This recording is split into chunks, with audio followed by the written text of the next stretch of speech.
Action. All right, we're live. Okay, so here's the story. The Parshas Matois. We're going to figure out what the theme of the parsha really is. Every parsha has one theme. Right? We did this already a few times, right? Did it Nasai, Bahaloischa. We went through the parshas, all the different. So here's connect all the disparate elements, disparate, depending how you want to pronounce it. The parsha starts off with Hilchas Nidarim. After Hilchas Nidarim, it goes back to last week's parasha. Kodesh Baruch Hu told Klal Yisrael, "Tzuroras HaMidyanim, go take the Nekam on them," and this is where they actually go take the Nekam on the Midyanim, and they take all the spoils. And we divide it up, and Moshe gets angry. Why Chiyisim Kol Nekeva? Why you let the women live? That's the second theme in the parasha: is the actual revenge on Midian and dividing of the spoils. They took 1,000 people altogether, right?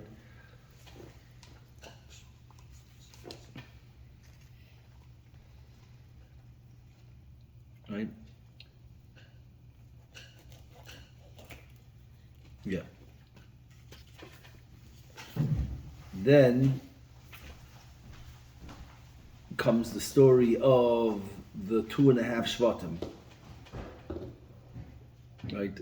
Reuven, Gad, and Chatzi Shevet Menashe. They want to stay on Eivel Yarden, and that's basically till the end of the parsha.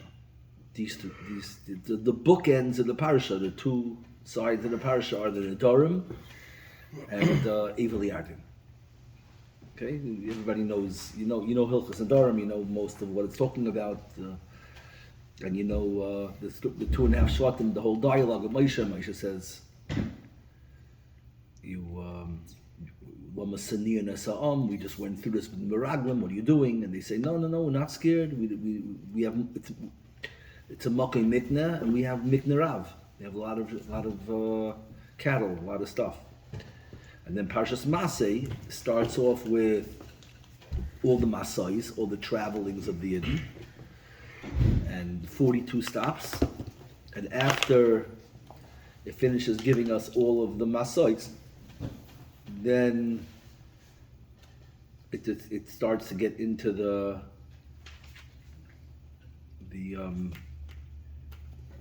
Nachala, for the Levium, giving the Levium all of their cities, which were also 42 cities. It's an important connection. They traveled 42 times, and the Levium had 42 cities. And then we have the Ori Miklat. And then, after the Ori Miklat, then you have the complaints of the Bnei Menashe. The Bnei Menashe, that the Bnei Salav, right, that the Bnei Salav Chad are gonna. You told us last week that the Bnei Salav Chad could inherit from their father. He has no sons, but then if you give it to girls, the girls will get married, and our land from our shevet will go to a different shevet. So the pshara that Moshe makes, that Hashem says it, whatever is that they have to marry somebody. They do inherit, and they can choose who they want to marry, but it has to be somebody from their shevet. They have to stay with Menashe, so the land doesn't, and everybody's happy. That's the pshara. Okay, these are the two parshias. So I don't think we could do both. I'll just tell you the thing I think to think about by the Ori Levium and the Masais is the Levium also don't really have a chiluk nachal in Eretz Yisrael. So there's something of the kesher to the travels, and the Ori Levium is the Ori Levium are always in the bechina of traveling. You know, they're not rooted. They don't have a nachala. So that's the place to go. And you'll see, Vayihi ben Soya Orain, it's a famous, they talk about it, Chazal, Vayihi ben Soya Orain says, Funucha Yoimar, Shuva Hashem, Rivvois Alfei, what's the Lashon? Rivvois Alfei Yisrael. Rivvois Alfei is how many? Rivava is 10,000, and Elef is 1,000. So Rivvois, multiple Rivavas, and Alfei is multiple. So the smallest number of Rivvois Alfei is how much? 2 million? No, it's thousands of ten. No, Rivavois Rivavois 10,000 is plural? plural 1,000. 10,000, and Alfe is plural of 1,000. So the minimum is 22,000, which is the number of the Levium. The Levium counted 22,000. So the Rivavois Alfe Yisrael, Levi is whatever they talk about. Is a sort of a microcosm, but that's a lashon in the Masois, in the traveling. That's when the Aron moved. So somehow it's an important way to frame Levi as, which is really what Levi means. What's the meaning of the word Levi? What's the meaning? It means to accompany. Levaya, to Levaya. Right? So to malava somebody, to escort them. So what is escorting? Well, Levi's job is transition. It's the journey. Right, that's what Eshel. What's Eshel? Achila, Shtia. No. Is it Levaya or Lina? I don't know. Maybe I'm making a mistake. Whatever it is, but the Indian of Levi is okay. We're not going to do Maseh. Maseh is it's tons of stuff, but we have barely time to do anything on Matis. So the yisoid of every parsha, to figure out what connects the whole theme is what, we did this in the past, is what the name of the parsha is. The name of the parsha is always definitive of the parsha. So what does matos mean? We might have discussed this one week. You'll tell me if we did. What is the translation of the word matos? Banner. Banner? A banner? Like a shevet kind of, you know? So what's a shevet? Stick. Or you were right. What? Banner, like a flag? I think it's Not really the flag, but close. What's a shevet? Lo yoso shevet me Yehuda. Something like this. Shiftecho mishantecho hema yenachamuni. Resting? Sitting? No, a shevet is a stick. It's a staff. Right, the same as a mata. What's a mata? Kachas hamata. Kachas hamata. Moshe's staff is called a mata, and a tribe is called a mata. The two words for the staff are shevet and mata, and they both also mean tribe. So what would you make out of that? Why should the same word mean tribe, group, and staff? And the truth is, there's more. Really, a makel is the other word for a stick. Cow. And a makelis, the makelis, right? You gotta make sure you stay in your lane. I hear. The staff makes sure that you don't. Make sure you stay in your lane. I hear. Okay. And also, I want you to know it's even in English. It's not just in Hebrew. It's in multiple languages because it's a svara. It's not a made-up thing. So when something's a svara, it'll show up in numerous languages. Club, staff. Whoa. Right? Who? What's the vart? Can you figure it out? What is a staff? What is it? Why would the same word mean staff and mean staff? Stick and the C-suite. You know? It's like the CEOs, the CFOs, the CTOs, the C. In the olden days, they hit with the staff. The staff keeps people in order. And that's what he was saying. Keep you in your shevet. Like I said, it's right. Keep you in your. You know, really, shevet is different from staff. Shevet is everyone. Staff are like the leaders. Okay, It's it's the not same. fair. Club. Exclusive club. Yeah. Nobody has any. Nobody has a Havana of what it is. So I'll tell you. I'll ask you one more question, and if you could, and this will help you answer it maybe. What is? Why are miracles done with a mata? I mean, we're so used to it because we watch all these. You know, we know every magician has a magic wand, but where does that come from? You have Moshe. You never even on that. That the magic wand comes from Moshe. No, first time. Okay. Listen, this is why we're here. Okay. But why is that? Why do you need a wand? Why does Moshe do magic with the I know mata? the wand is a distraction. Interesting. Here, it's a fake magic. But we don't want it. But when it's real, Moshe didn't like this. Kriyas Yamsuf was not sleight of hand. Okay? He didn't need the mata to watch this. Look at this stick. That's not what happened. Right? So what the word is like this. Just al peep shot. There are certain things that a human being is capable of doing.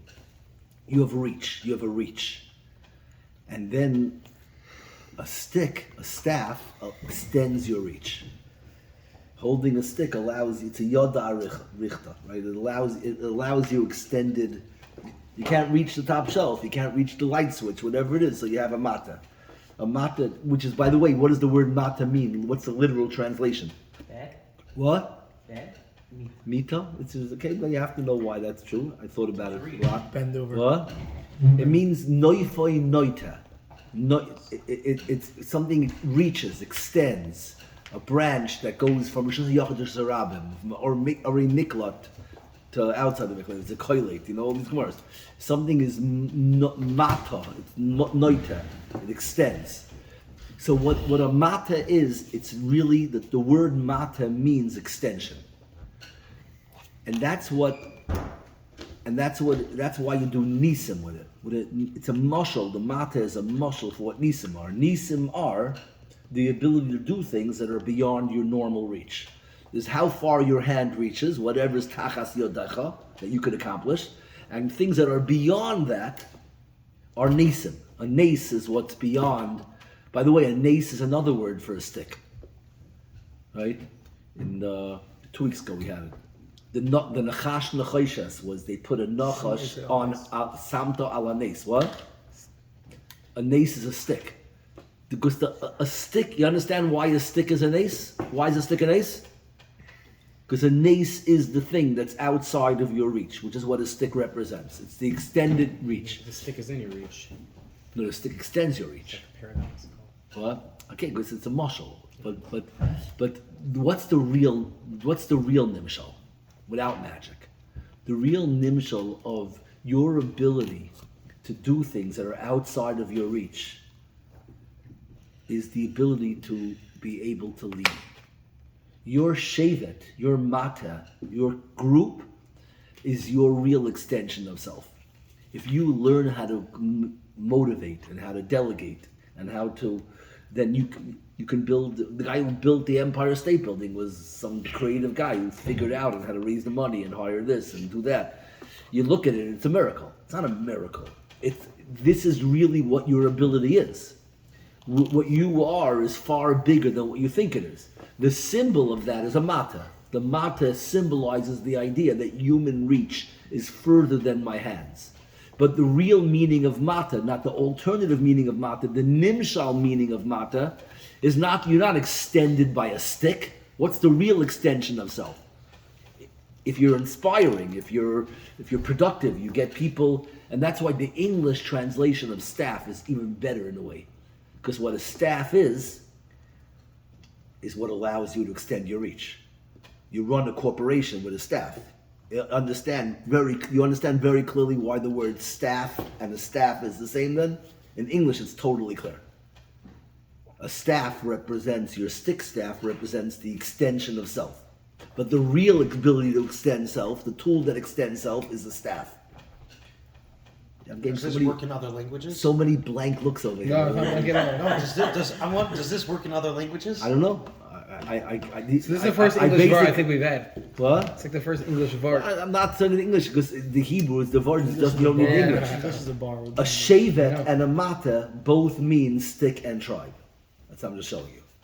And I'm showing you it's not a magical thing, it's a svara thing. And that's why it shows up. I'm sure it'll show up in many languages. That you'll find the correlation between a staff and a staff, a stick and a group. And so there's three meanings of a mata, or a nace, or a shevet. It's the simplest thing is it's the extension of your reach. The next one is your tribe, which is the real extension of reach. And then it also does miracles. It's the tool of miracles, which is really what leadership is the real mata. The real magic is to become a leader, to get people to do things. So when a parsha, this parsha was said to Roshei Hamatos. So the aside to understanding the parsha is, according to my pshat, is that this is the parsha spoken to those entrusted with expansion, with being noita, right? Mata, shevet, makel, nes, they all mean stick and group, right? Your tribe, mata, your shevet, your kahal, and they all mean sticks, because a stick is just a mushal for your team. Maskim? So the parshas Matos means this is the parsha of expansion. So what are the bookends of the parsha? Nedarim, you have to look at Nedarim, like what Nedarim really are. What's a neder? We see a neder as the expansion of Torah. Meaning that there's things that the Torah says, and then there's things that are mutter. When I make a neder, what am I doing? You can make it either both ways. I will do something or I won't do I something. understand, but what did I just do? I just Was created another for was- myself a 614th mitzvah. Either a lois aseh or an aseh, depending if I'm going to do it or not do it. And if I don't do it, I broke a daraisa. Right? It's personal Torah. You created your own personal Torah. A neder is the elastic clause of the Torah. It allows you to create whole new Torah. It is what do you call you understand how it is? You're expanding the kodesh into the chayil, and that's why you make a neder. The reason why you make a neder is you want to take a mundane action and you want to give it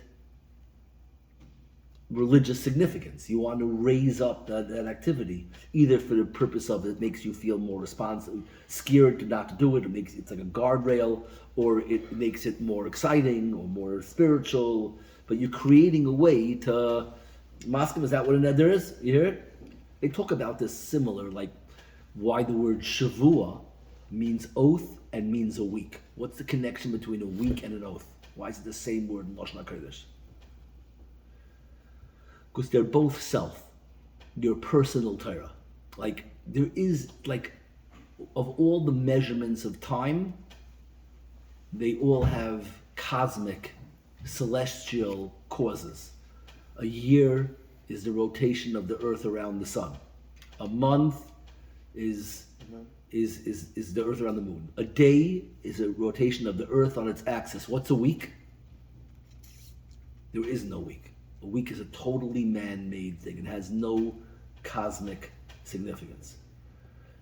It's humanity's creative way to define things and whatever it is. And a shavua is the same thing. A shavua is my expression of self, your own personal touch. Meaning the world has facts and we as humans are allowed to personalize it. What a week is, the personalization of time and calendars, and a shavua is the personalization of avodah. Make sense? Whatever. It's a different shavus. But the reason why I'm telling you over here is that the bookends of the parasha are Nedarim and the 2.5 shvatim who want David Yarden, and the parasha is called Matos. So Nedarim are the expansion of kodesh onto the chayil. It's a personal. You're making things holy. You're making something into a mitzvah. And now you have a deraisa of moitzis v'sechat tishmar, right? So, what's the story with the 2.5 shvatim? What's the story with Eivel Yarden? So, let's just say there's a beautiful goyin. The goyin says like this, there's a halacha. The halacha is by Shnayim Mikra, that when you're doing Shnayim Mikra ve'echad targum, afilu atarois v'dibayin. That's the halacha. That you have to do twice mikra and one time targum, even ataris v'dibayin. What does that mean? So what it means is ataris and dibayin are city names. So even proper nouns with a targum is Same. ataris v'dibayin, you still have to do retargum, even though it's not a chiddush. That's the halacha. The Goyin asks a basic question. If that's the halacha, so why does it pick two random cities nobody ever heard of? You know, if you want to teach me that a proper noun needs targum, so say Avram and Yitzchak, Moshe and Aaron, or you want a city, say Yerushalayim and Chevron. What's Ataras and Dibayin? So it's an amazing Goyin. It's good to have it in your pocket. You can always use it in 100 different ways. The Goyin says like this: in life, there are 3 categories. There's something called Kodesh, and something called chayil. There's always kodesh and chayil. Mutter and aser, kedusha and tuma. There's always kodesh. There's always good and bad. But there's a third category called rishus. Rishus is this gray area, this twilight zone that could be part of either side, depending on which side you link it to. And he says, for example, in Lashon HaKodesh, you have in languages, Hebrew is Kodesh, and Shar Lashonos are Chayil. Aramaic is Rishus. It has aspects of Kedusha, it could be an expansion, it could be Kodesh, or it could be Chayil, depending on how it's used. And the same thing in land. In land, you have Eretz Yisrael, and you have Chutz La'aretz. And then you have Eivel Yarden.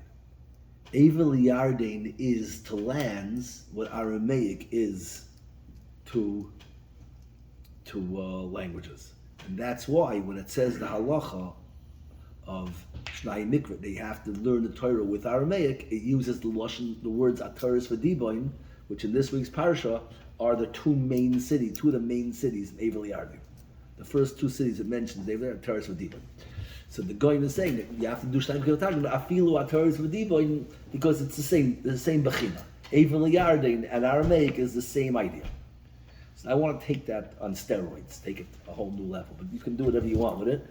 But if you see the word, what does it mean, a twilight zone? What does that mean that there's a spot in between Kodesh and Chayil that can go both ways? What it means is that Eretz Yisrael is the land of Kedusha, the land of Yaakov, the Kol Yaakov. And Chutz La'aretz is the world of Esav, it's Yedei Esav.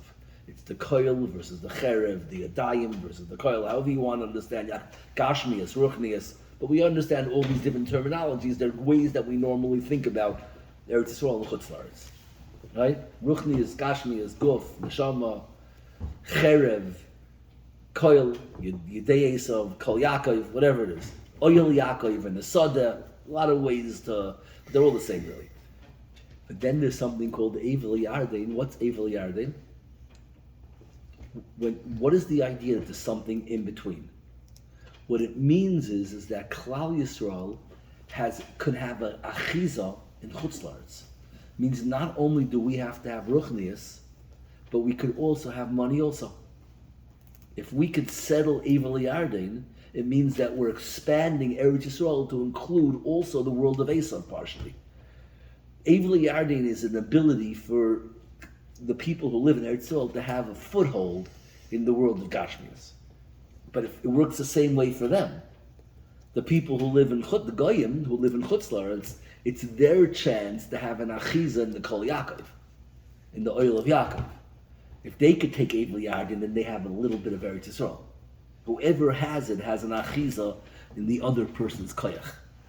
It's mamish at the trippiest, it's the most magical place in the world, this Eivel Yarden. If you look at the Eivel Yarden, how it plays back and forth between Klal Yisrael and the Ummais, it literally is like this. Everything turns upside down in Eivel Yarden. Where is it located?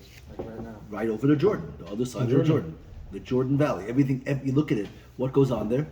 First of all, who lived there? The Emoiri, whose king was Sichain, which both mean speech, right? It's where the Goyim have the koyach of the Kol Yaakov. And when they want to kill us in the Arva in over there, and they want to get the Jews, what do? They hire Bilam to curse us, right? And when Klal Yisrael in this week's parasha takes Nekama and kills Bilam, and how does it say we kill him?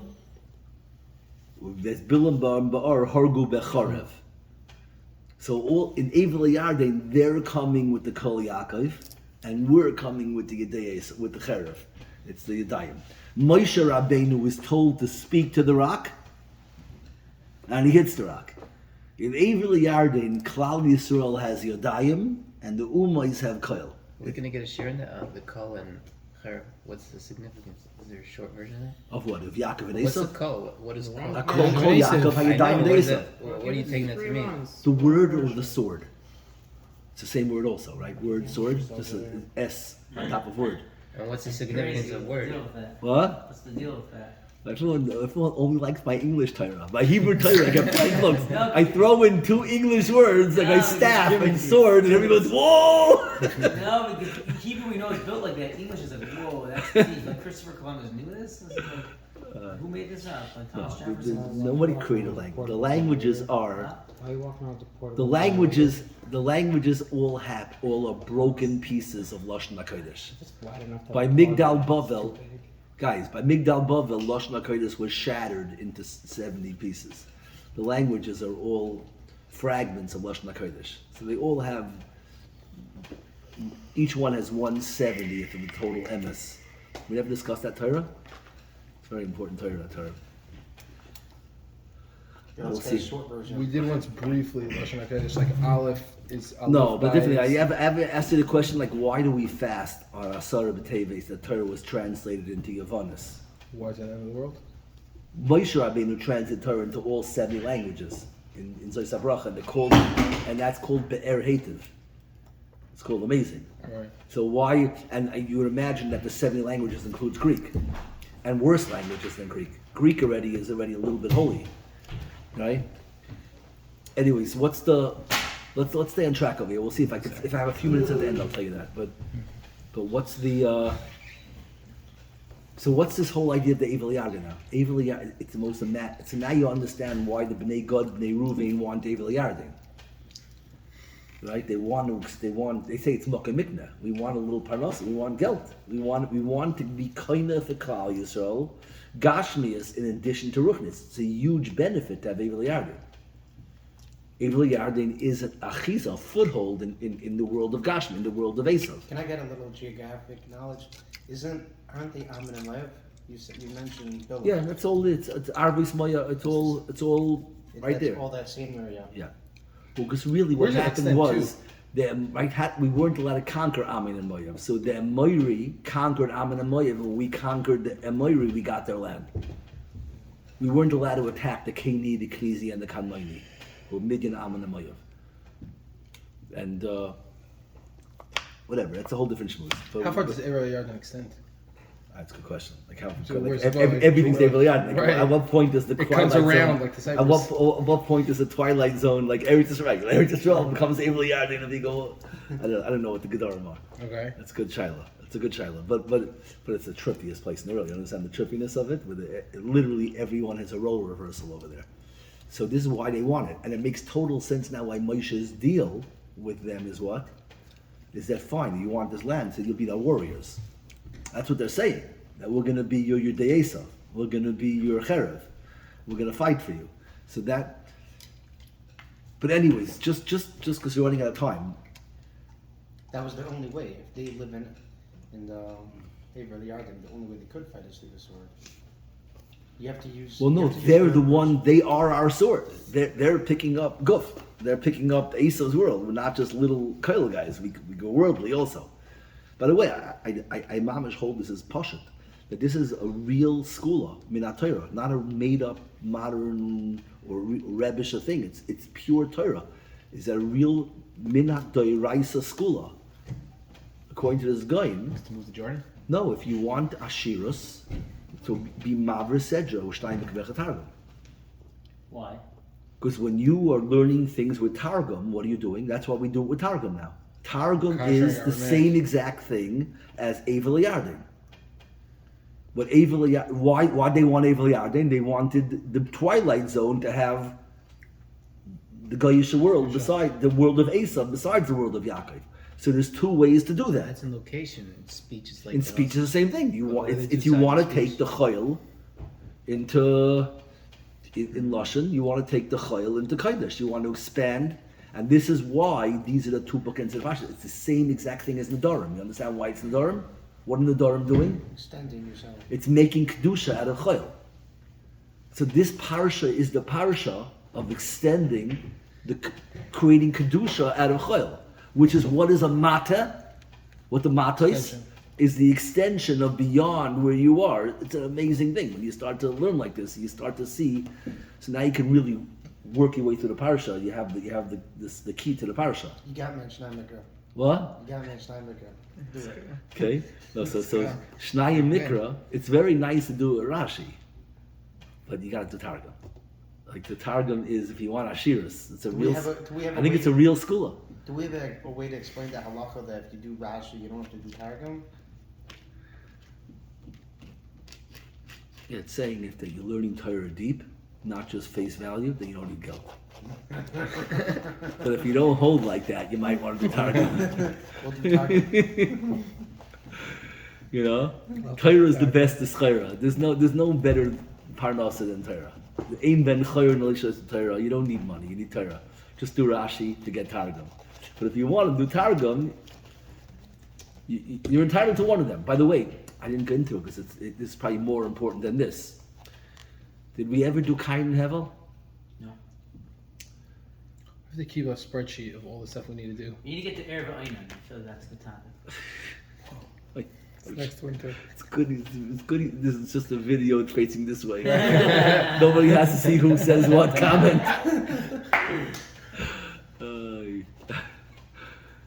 Say, Yeah, there's some girl somewhere right now online, like searching with Grok, like voice identification. You know, I don't know, searching for your. or some mashkiach, I don't know, girl. Somebody, some We're posting this on. I'm Why saying. YouTube? what? We're posting this on. I gave up already. I don't know, whatever it is. This one's clear. What? No, this one's fine. This one's It's fine. fine. It's fine. But there's a lot of truth to what you're saying, by the way. But I want to. What? Okay, but Everyone can see hundreds of people in the crowd. And like yeah. 200 people here don't make a Yeah, sound. yeah, but it's just and a lot of the people sound the same, Right. so you don't guess. When you learn Torah together, your voice is. The Gemara says like that girls, when girls are together, their vest starts to have the same cycle. Yeah, it's interesting. How's that? I don't know, the mystical things, but it's the Gemara says that it's a Metzias.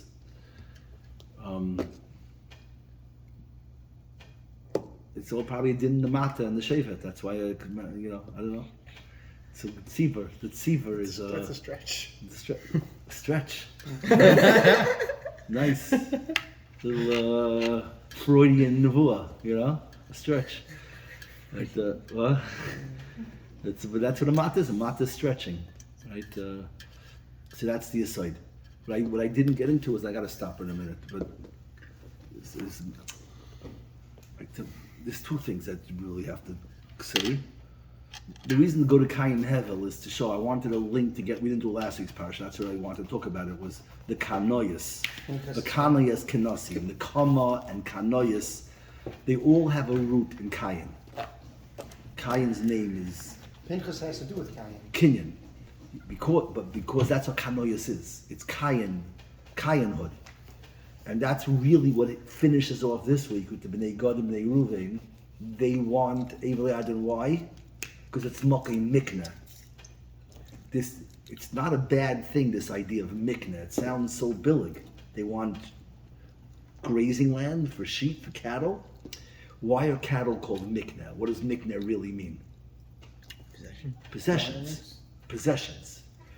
So, I don't know how far I wanted to go. I never said this before. I thought of this on the way here. If this is mamish going one step too far with this Torah. But the idea is that, no, this part is legitimate. I'll tell the Haitzafa. The legitimate thing is that Kain and Hevel's machlekes. Hevel's, we didn't do it ever properly, but Hevel's mahalach is Hevel Havolim. Everything's narishkeit. What he pays with Gashmias. And Kain is Kinyan. Kanisiation Lakim. Those are two opposite approaches to the world. To like, money is what you're busy with Gashmias for, and then Kain is Kinyan. Is you have to acquire everything. These are both holy mahalchim. This idea of Mokai Mikneh is Kain. It's Kain's philosophy. That there is value to wanting Kinyanim. Hashem created the world. You want to experience Hashem. Like, I'll say it in 1 second. Hevel's idea is Hevel Havol Nakoil Hevel. That's half of Ruchnius, is to say, what are you busy with this world? You can't take it with you. Just sit on top of a mountain and talk to God all day long. Any moment you're spent in Gashmias is wasted because you're going to die. The only thing that's real is God. What's Kain's response? What are you, crazy? Of course I want to know God. But the only thing we know from God, what's the only thing we know about God? Is the Bria. It's the only thing we have from him. So if you want to know God, you better embrace the entire Bria.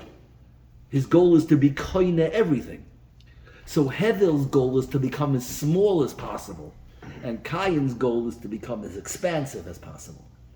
The desire of expanding Eretz Yisrael, of Mokai Mikneh, is kinyonim, is expansion, is that's that mahalach, and that's Cain, that's kanoyas, and it's nakama, and it's also jealousy, right? Right? What is it? It's all, everything matters. Everything matters. Hevel is nothing matters. It's all Hevel. And Cain goes, everything matters. He's fully invested. So these are the two mahalchim in the world. And that's who Pinchas is. These parshias, Sefer Bar Midbar, are the parshias of activity, of expansiveness, of being koina, of kinyan. And it ends in the Yerusha Sa'aretz and taking of your land. But I just wanted to stick in the last thing. It's very, very important. This is the thing that's going too far? No, so not going too far. I wanted to say that what is the Evel Yard? Until now, I made it like it's a muscle of expanding into Gash. Like, what is the Goyish thing that's Ruchniistic? What is that thing? What is the thing in Chutz La'aretz that's considered Eretz Yisrael? So in land, it's called Evel Yard. In language, it's called Aramaic. But those are Meshalim. In the real world, in my life, what is the thing outside of Torah that is still called Yiddishkeit? Music. Geld. Moki Mikna. The desire for money. The desire for money is holy. That's the Evel Yardin in the real world. The she'ifa for Torah is Kedusha. The she'ifa for Arayas and covered and all these other things and chilling and escaping and the thing is all treif. What is the she'ifa that's Evel Yardin, that is expanding Kodesh HaChol, is desire for money. Desire for money is a holy, holy drive. It's Evel Yardin. And that's what they really say. It's Mokeh Mikna. It's Cain's world. It's Mokeh Mikna. And there's room for Mokeh Mikna. I don't know if it's a step too far. I think it's This real. is easily abused. I mean, it's easily done wrong or too much. Yeah, maybe. Everything's easily abused. Torah is abused too. Everything could be abused. I'm not giving a blanket heter for everything, but I don't think it's a bridge too far. I think it's very, very real. I think if you want to take this and think about it, there's a lot of emes to They it. just say Nachman wouldn't be Moscow. No, he would. But this, he would. Nachman money's the worst thing. Let me just say one last thing. Let me leave you with one last thing. Guys, one last thing. Of also very, very Remember Nachman does guys, a very, very fast recap of part of history that'll allow you to hear the last step in the parsha. So really, Klal Yisrael is supposed to be led by Yaakov and Esav. They're supposed to be shutfim. What happens is Esav is Gashmias, Yaakov is Ruchnias. Yaakov is supposed to be the frumak, the koil guy, and Esav is supposed to be the kiruv guy, the salesman selling Yaakov's Torah. Instead, what happens is Esav goes to work for the enemy. He's not selling our Torah. So Yaakov now is left, Klal Yisrael is left without anyone to change the world. So Yaakov's life then becomes, again, we have to see it in Psukim, we'll do it those weeks when we get to those parshias. But what Yaakov's life becomes is attempting to become both Yaakov and Esav. He has to take over. That we can't have nice things because it never works out in the end. What? No, but he has to take over Esav's b'chayra. He buys Esav's job. Then he has to marry Esav's wife besides his own wife. He had Rachel and Leah. He has to get Esav, Sarshal Esav gives him his name, Yaakov and Yisrael. Yaakov becomes a double personality. He's Yaakov and Esav. He becomes the Kol Yaakov and the Yedei Esav. The problem is, and that the culmination of that is when he fights the Sarshal Esav, and he wins. And the Sarshal Esav concedes to him his name, and he says, Lo Yikari Oid Shimcha Yaakov, you're no longer Yaakov, now you're just Yisrael. But we see that he still gets called Yaakov afterwards. Why? Because Yaakov didn't totally win. He did win in the sense that Kisarisa im Elokim va'anoshen batukal. You can do it in Torah and you can do it in the street. You could be both. You could be in Lakewood and Wall Street. You got both down pat. Amazing. You could be both. You became Yaakov and Yisrael. but he dislocates his hip joint, and Yaakov limps off. The limp of Yaakov is that, what's the one thing you can do if he's already both? What a limping means that the two parts of you, the main part, the guf that has all the organs, and the feet, which is the part that takes you out to the world, the sales side, is that they're disconnected. Which means that yes, you could be worldly and make billions of dollars on Wall Street, or you can sit in Lakewood, you can make siyum and be the holiest guy, but you can never do both at the same time. Your hip joint is dislocated. On Wall Street, you lose your Yiddishkeit, you lose your yarmulke, and in Lakewood, you lose your money and you have nothing. And Koil guys, the Ernst and Koil guys are broke, and the real businessmen are free. So the shaila, so the last step of history, the last step before the geula is the need to heal the hip joint of Yaakov. That limp of Yaakov is the limp of Jewish history, is the disconnection, even though we are both sides. And that's why Yosef needs to become a semi-av. He has to have Shvatim come at him, because there is one last step, the synthesis of those two sides, which is what Yosef becomes. He's a Mitzrayim, he runs the whole world, who are Mashber, who are Shalit, and he's Ani Yosef HaTzadik. He's a Tzadik. So Yosef represents the repair of the hip, the last step of Klal Yisrael. Mashiach comes from Yosef. But the problem is, it doesn't really happen. Yosef never gets the job done. How do we know? Because Yosef's two kids, Ephraim and Menashe, one is the business side and one's the Torah side. It remains divided. We could get into why Yosef didn't really finish the job. It has to do with Mechiras Yosef, and he almost got there, but it was that he got there, but it was not to the point where he was Meirish to Banav. Whatever happened in the end, Ephraim and Menashe represent Ephraim's Torah, Menashe's business. The hip joint of Yaakov is still divided. They get along very good to the point that we give the bracha, Yisimcha and Ephraim Menashe, but it's still two things. So in this week's parsha is the final tikkun. Evel Yarden becomes the Gashmiya side, Esav side, the Esav, and Eretz Yisrael is the Kol Yaakov. And the two tribes came, Ruvain and Shimon. But then what do you have? Then you have Chatzi Shevet Menashe. What's the Chatzi Shevet Menashe? The Menashe is divided. Half of Menashe is in Evel Yarden, half is in Eretz Yisrael. And that's the tikkun. It's still half and half. Though. No, but it's Menashe. It's one Shevet. Menashe, who's the Gashmi, is the Kechelek, has 1 foot in Eretz Yisrael. So the two halves of Menashe, this is a huge thing over here, is you need Evel Yarden and you need Eretz Yisrael. But the most important thing is Ruvain and Gad could only be in Evel Yarden if you have Menashe, who is the bridge. And that bridge, what's going on in this week's parasha, really is the culmination of all of Jewish history. It is the point of the whole Yaakov, the whole Isada and the Yoshev Oyel becoming one that never happened in the limp of Yaakov. Divided then in the end to Ephraim and Menashe. But then when Menashe is on one side in the Makom Mikneh, one side in the Makom Kedusha, that's the perfection of the world. That's why Menashe has to be divided on both sides. Anyways. But there's a few very important takeaways over here. The nimshal of all this is that first of all, I think it's true, is that money is the goyin's rishus, that he's saying that is it could be meisif.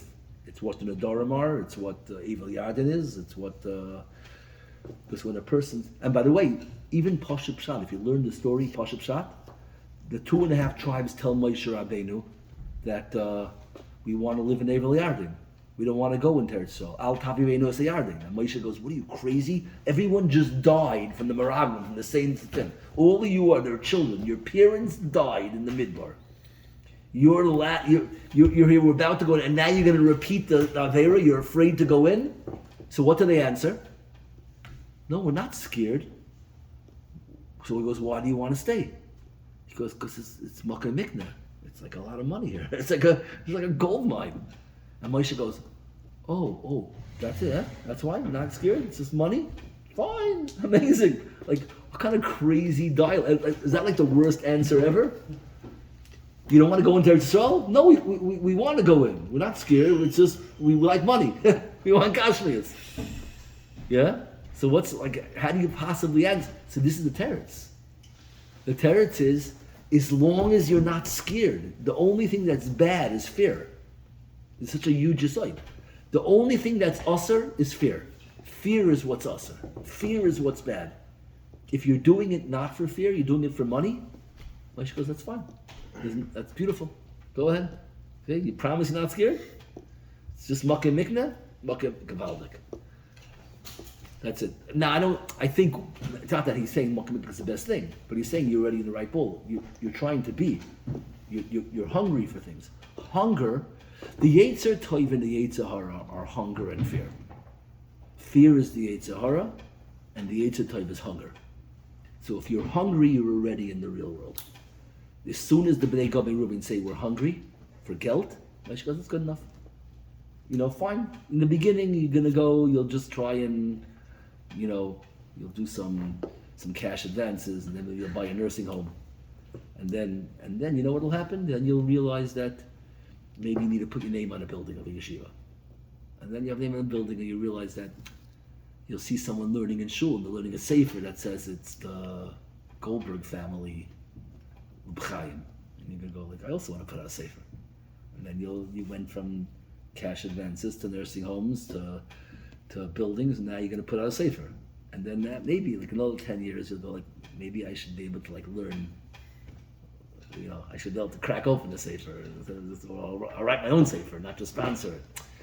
Life is about going mechayel el chayel, but the entrance point where you're living and you're in the holy place is when you're hungry, and it has to start with hunger, and the first hunger is money.